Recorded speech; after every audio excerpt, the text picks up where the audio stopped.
Welcome back to the Sports Perspective TV viewers and subscribers. As always, thank you for tuning in. Really appreciate you taking your time out to watch the video and interacting with the video as well. So in this one, we're going to be sharing starting lineup or potential starting lineup for the West Indies team in the first T20 versus South Africa. Sharing the lineup and giving my thoughts as to why I went with the lineup I did. And also giving you, the viewers and subscribers, an opportunity to share the starting lineup that you would go with in the comment section as well. So that's the question I want you to answer in the comment section. Share your starting lineup. What would be your starting 11 and why you went with that starting 11, if you'd like to share that as well, right? So that's what I want you to do in the comment section, right? And share, as always, share your thoughts also. Right, well, so before I get into my starting lineup, the lineup that I would go with, I'm gonna be sharing the comment of the day. All right, and today's comment of the day, it comes from Roger Hines, right? And Roger says they underestimate Shamar ability. He can also bat too. He needs game time indeed, right? And so what I would say to that is, yes, in the test series, Shamar did show on a few occasions that he does have ability with the bat, and it might actually be well suited for the T20 format, right? Because if you remember correctly, he scored fast and his mindset was just aggressive, playing shots, of trying to play shots off every delivery, right? So you can definitely argue that that mindset is best suited for the T20 format. So it will be interesting to see what he does if he gets an opportunity to bat in any of the T20 matches, so we just have to wait and see. But yes, I do agree with you, Roger, that there is something there as far as his batting ability, and it can be developed, and who knows, maybe he can even turn into an all-rounder for us. But that's a long way off. But so that's my thoughts on your comments, Roger. I do agree. But let's see how he goes in the T20 series if he gets a chance to bat. Right. So with that said, here's the starting lineup that I would go with for the first T20.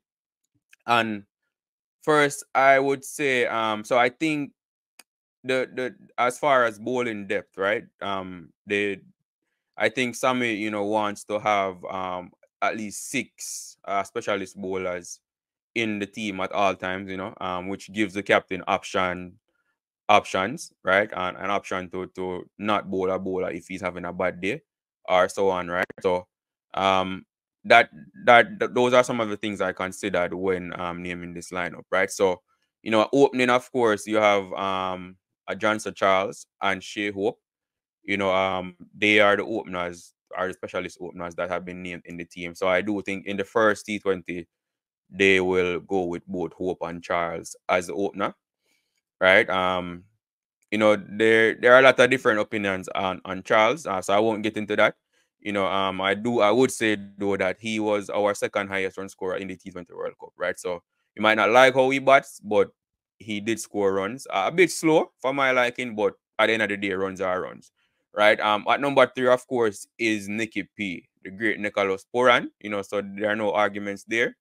At number 4, will be a Rastan Chase, right? Rastan Chase, his ability to bat, to kind of anchor the innings if needed, and obviously his bowling ability as well. His all-round ability, right? And remember, Chase did have a good series against South Africa in the pre-World Cup warm-up series. So Chase will have a lot of confidence coming into this series as well.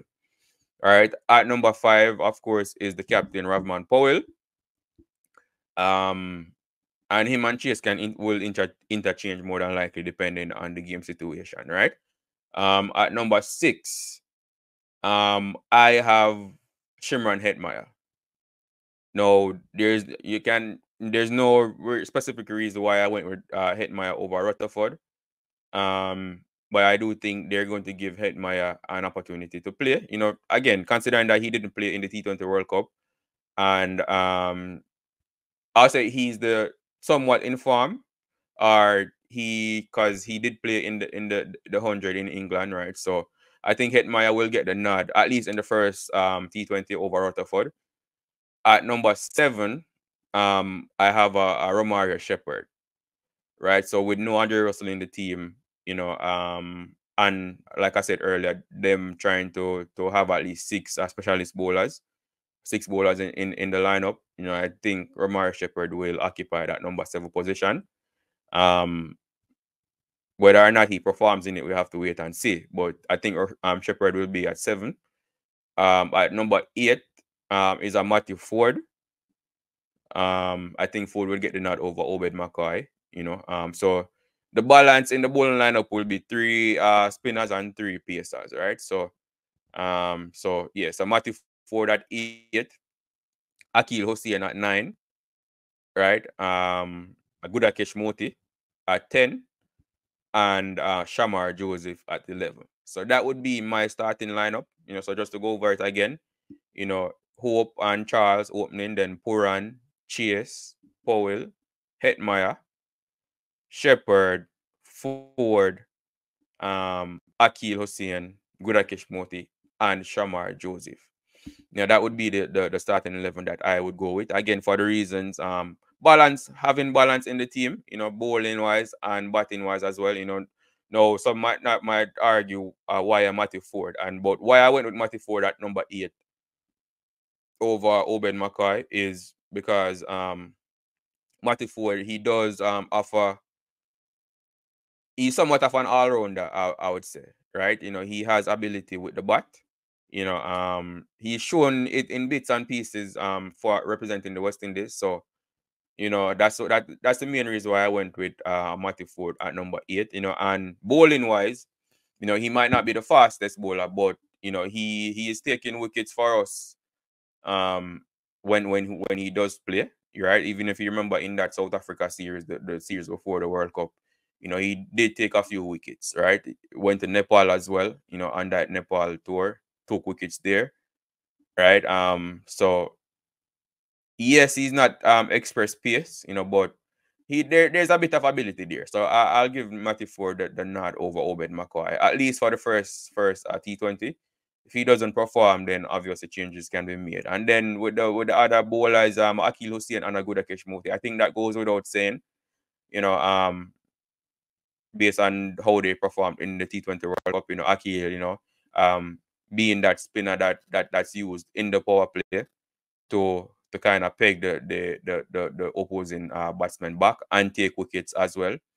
And then Moti coming in the middle overs and restricting them and taking wickets also. So I think that's a good formula. That's a good combination, having both of them in the team. At least so far, it has proven to be working for the team. So I don't think they'll change that.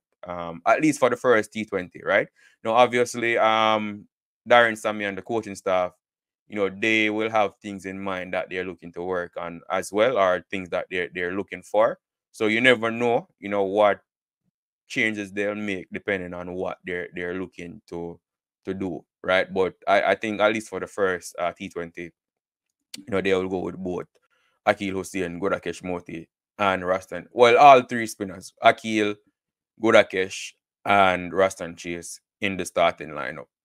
Right, Shamar, the only out and out fast bowler in the team, right? And being an impact player, as Darren Sammy said in his pre-World Cup interview, he will be leading the lineup, especially in the power play, to start the innings with the bowling. So that's the lineup that I would go with. Do share your lineup in the comment section, and your thoughts on the lineup that I went with as well. But yeah, that's all I have for you in this video.